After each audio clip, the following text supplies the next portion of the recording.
Yeah. Yeah. Yeah.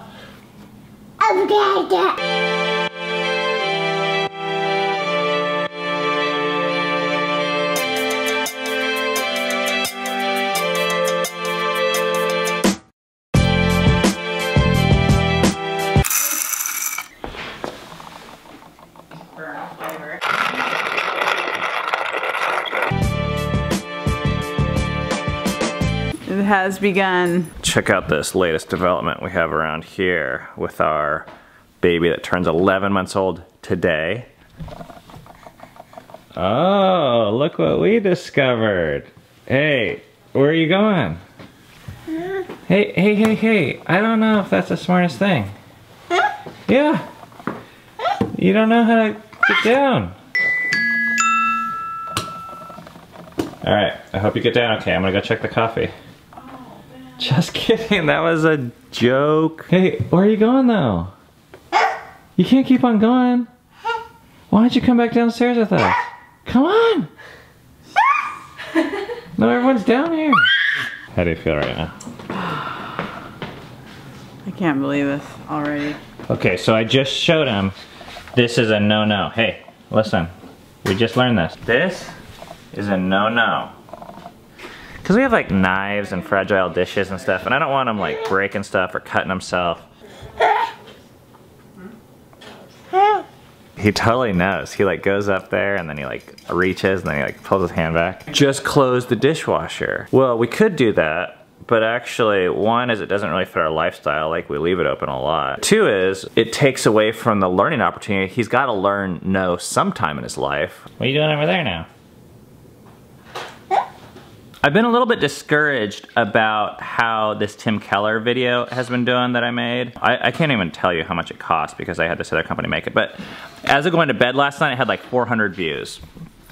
Now, it has 900. Tim Keller actually retweeted it out. 15 people have retweeted his. There comes a certain point with these videos where it's completely outside of your control. And some things you have absolutely no control over. But that's not what I want to talk about right now. What I did want to talk about right now is Cam and I both went to 12-step meetings this morning, and I was thinking back about our family 12-step meeting. Now, one of the cool rules about 12-step meetings, if you've never been, like Alcoholics Anonymous or Narcotics Anonymous or Sexaholics Anonymous, there's this one simple rule, and it's called no crosstalk. And what that means is when someone else says something, you can't respond to it. And you certainly can't say, hey, that's a terrible share. Anytime someone's willing to share something, it's a gift. It's like almost the vulnerability and the honesty that helps me to be more honest with myself. Instead of viewing myself as in this position where I gotta fix you or help you or offer you advice, that's not my job in these meetings. In our family 12-step meeting this week, we were able to take this 1 hour and sit in the living room, and as my kids were sharing, I was able to identify with the ways that I'm like them. Instead of having my parent hat on, which they say, oh, I wanted to sneak candy this week. And I'm like, oh, well, let me help you not sneak candy, kid. As if I have that all figured out. Or would you, well, did you sneak it? Yeah, should I bust you? Which is, discipline is great, teaching is great, but we believe that there's something else that's just as important, which is us receiving from our children and us being able to identify with them of what it means to be a human. Because although we're older humans, we're still humans, and every human struggles with the same stuff. And identifying with them helps us, and then I think it also helps them. Oh, come on.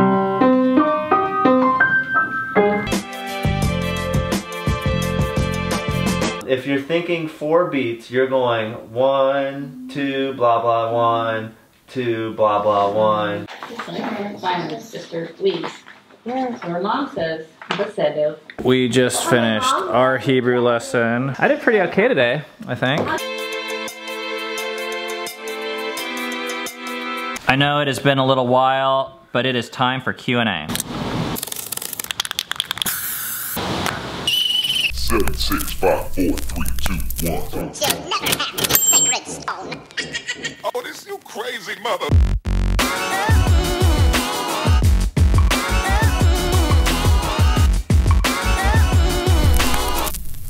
On Facebook, Katie Nito That's a cool name. It seems like I see kids taking turns taking care of Rainier. How do you put that in place? Do you just ask as you need, or do you try to schedule? Let's show this. This is exactly what they're asking. See? Taking care of Rainier? Yep. Hi. We do both. We schedule it. When do we schedule it? I feel like we schedule it. Like when we have sex, when we're trying to get stuff done. 10 or 20 minute blocks to the kids. Yeah. And then I also just do as needed if I'm like in the middle of something and he's going up the stairs or something like that. A lot of times it is voluntary though. Amy Lene asks, how does your family approach mealtime preferences when children don't like the meal they're offered? With a growing family, we're increasingly struggling to find a variety of healthy foods that everyone likes. We do allow some of the older kids freedom in choosing what meals to make for the rest of the family. We eat as a family, and whatever food the family provides is all that's available. So you don't have to like it, that's certainly not a prerequisite. You don't even have to eat it, that's not a prerequisite, but it's all we're kind of eating. If Filia doesn't really like broccoli, but she really likes the meatballs, we'll have her just eat a little bit of broccoli, and then if she wants more meatballs, she can have that. Kelly B1224 asks, does the vlog seem to make your marriage stronger, or does it cause tension because one of you wants to do it more than the other? We both feel like this is a calling for both of us to do, but also it has caused tensions too. We agree on the biggest things, like why we do this and what we're doing it for.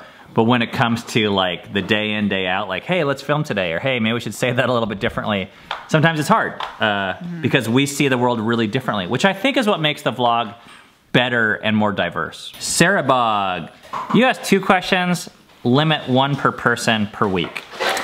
Why are you pulling back from so many of the life-giving activities in your schedule you've advocated about in your vlogs? Working out, groups, story time, etc. We see activities in 2 different kind of ways. One is why we do things, and the other is how we do things. Now, why we do things is much bigger. Like, we do story time because we want our kids to learn the biblical story and for us to focus on togetherness and for us to focus on things that are eternal and not temporary. How we were doing that was we were meeting on Tuesday and Thursday night with a couple other families. So while the how has changed, we are still focused on the big picture why we do things. Same thing with working out. How we do things is always changing, actually. We've gone through a lot of changes with parenting and community and family and friends and extended relatives. The big things, those actually don't really change, at least as much. So don't get confused. Just because you're seeing us not working out, it doesn't mean we don't think doing hard things together or physical and spiritual growth is important. McGeely, 23, curious about your homeschooling schedule. You've shared a lot about other areas of life, you schedule, you have rhythms for it, but I haven't seen as close of a look at your homeschooling. Homeschooling questions are the bane of my existence on this Q&A for this vlog. I think you've seen most of it. I actually think you have. There's reading in the mornings, there's history once a week, there's writing, when I get to it, once a week. There's science with their grandmother that's been put on hold, but I think it's gonna start up again. That's once a week. Hebrew once a week. There's music once a week. There's ballet for some of the kids. Which might not seem like much. We don't have a lot of structure. Like, we don't even do math right now, but we're okay with that. I feel like people always want more specifics, but the problem is we don't think of it that way, so we're just not very good at providing them. L'Oreal 2 asks, have your kids asked or have you spoken to them about your prior porn addiction? First of all, I wouldn't necessarily call it prior. I don't look at porn as much as I used to, but it's still something I wrestle with all the time. So I prefer to think of it in the current. And yes, I have. It's something we talk to our kids about. We think that this is one of the most important things we have to teach them. I struggle with things just like them and show them actually how I struggle, not make them think that I don't struggle or that that's what being an adult is someone who's transcended difficulty. I want to show them how to get through it. Melissa Carpi, you seem to have an unusual amount of broken relationships, both friends and family.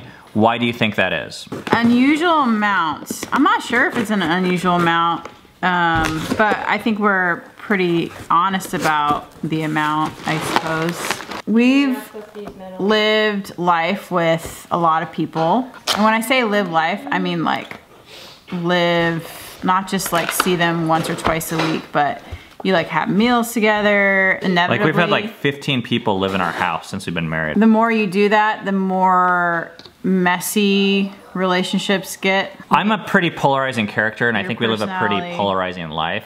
So there's some people that have had their lives changed a lot in positive ways, and sometimes it really rubs people wrong in the negative way. Yeah, this is my new laptop battery for this computer right here.